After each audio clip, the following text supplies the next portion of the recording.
বছরটা তো শেষ হলোই, তবে তার সাথে শেষ হলো আরো কিছু সম্পর্ক। এবছর হারিয়েছি অনেক কিছু, তবে শিখেছি মানুষ চেনা। শিখেছি খারাপ সময়ে একা চলা, তবে এটাও শিখেছি খারাপ সময়টাও ঠিক কেটে যায়।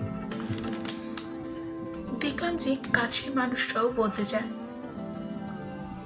চেনা মানুষ অচেনা হয়ে যায়। তোমার ভালোতে অনেক কাছের মানুষের চলতে পারে। বুঝলাম সবার শেষে মায়ের চেয়ে বেশি ভালোবাসতে কেউ পারে না। পাওয়া না পাওয়ার হিসেব করতে করতে পেরিয়ে গেল আরো একটি বছর। সবাইকে নতুন বছরের অগ্রিম শুভেচ্ছা।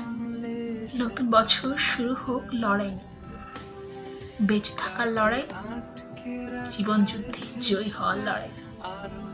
পূর্ণ সব আনন্দ স্মৃতিগুলোকে নিয়ে শুরু হোক নতুন বছরের নতুন সকাল।